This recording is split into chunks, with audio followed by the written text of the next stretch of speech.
Imagine waking up one day to find the tools of your trade, the very brushes, canvases, and chisels you've used for a decade locked inside a vault.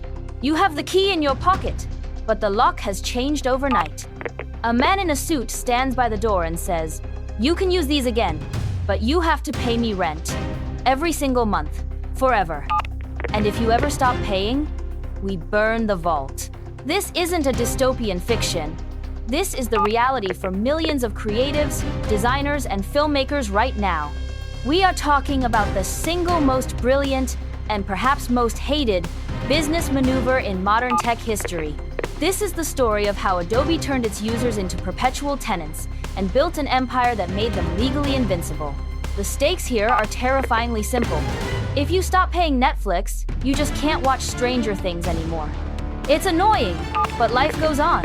But if you stop paying Adobe, you don't just lose the software. You lose access to your own work. That project file you spent 3 months editing, it's a proprietary format. You can't open a PSD file in Microsoft Word. You can't edit a Premiere Pro timeline in iMovie. Your past work is held hostage by your future payments. This is the legal scam that transformed a software company into a $500 billion monopoly. Let's rewind to see how they pulled this off. For years, the deal was fair. You paid a lot of money, maybe $600 or $1,000, and you bought a box. Inside that box was a disk. You installed Photoshop CS6, and you owned it.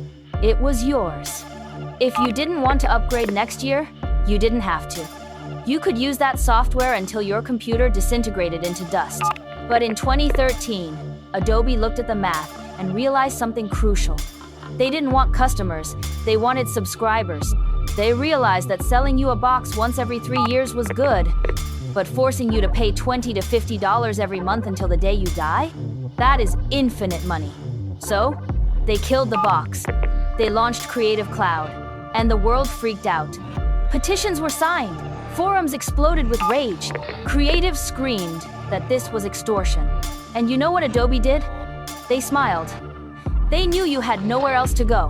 Because by then, Photoshop wasn't just a noun, it was a verb. It was the industry standard. If you wanted a job, you needed Adobe. But here is where it gets dark. This is the part that recently got the US government involved. The scam isn't just that you have to pay monthly, it's how they trick you into the contract. Picture this. You are a freelance graphic designer. Money is tight. You go to Adobe's website. You see 3 options. One is expensive prepay for a whole year. One is the monthly plan, which is also expensive, maybe $80 a month. But in the middle, highlighted as the best value, is a price of $50 a month. You think, great, $50, I can handle that. I'll use it for a few months for this project, then cancel when the work dries up. You click subscribe, you start working. 3 months later, the project ends. You go to cancel, and then the trap snaps shut. A pop-up appears. It says you can't just leave. It says you owe a cancellation fee. And it's not $10, it's hundreds of dollars. Why? Because you didn't sign up for a monthly plan. You signed up for an annual plan, paid monthly. It's a year-long contract disguised as a monthly subscription.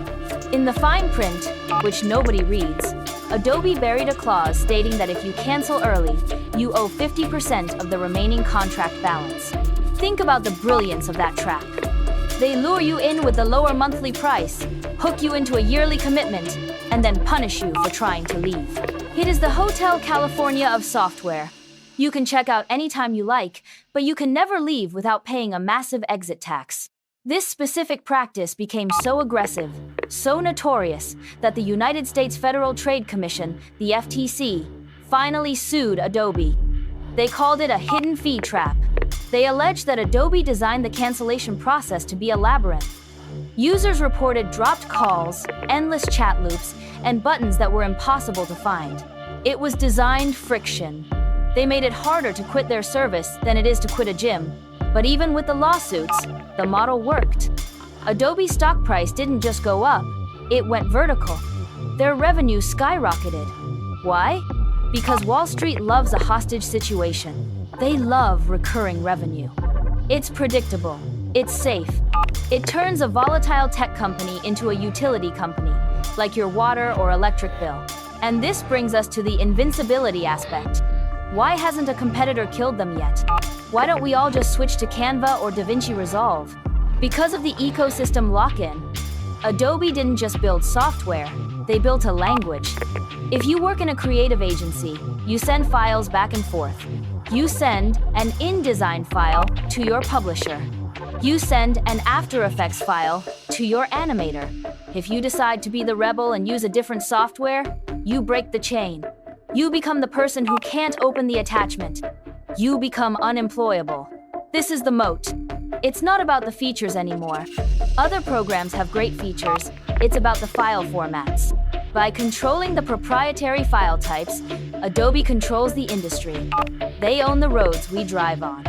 There is also the psychological aspect. They get you while you are young. Adobe offers massive discounts to students. They give the software away for cheap to colleges. Why? It's not charity. It's drug dealing 101. The first hit is cheap. They want you to learn their shortcuts, their interface, their quirks. By the time you graduate, your brain is wired for Photoshop. Using anything else feels like trying to write with your left hand. You are locked in by your own muscle memory. So, where does that leave us? We are living in the age of the great renting. You don't own your music, you rent it from Spotify. You don't own your movies, you rent them from Netflix. And now, you don't own your tools, you rent them from Adobe. The danger of this model isn't just about money, it's about control. When you buy a hammer, the hardware store can't come into your house and take it back because they changed their terms of service. But with subscription software, the company is always in the room with you. They can update the terms, change the price, or introduce AI features that scrape your work, and you have very little power to say no. Adobe proved that if you make your product essential enough, you can treat your customers poorly, trap them in confusing contracts, and charge them an exit fee for leaving. You will become one of the most valuable companies on earth. The lawsuit from the FTC is a glimmer of hope. It suggests that maybe, just maybe, there is a limit to how confusing a cancel button can be. But the damage is done.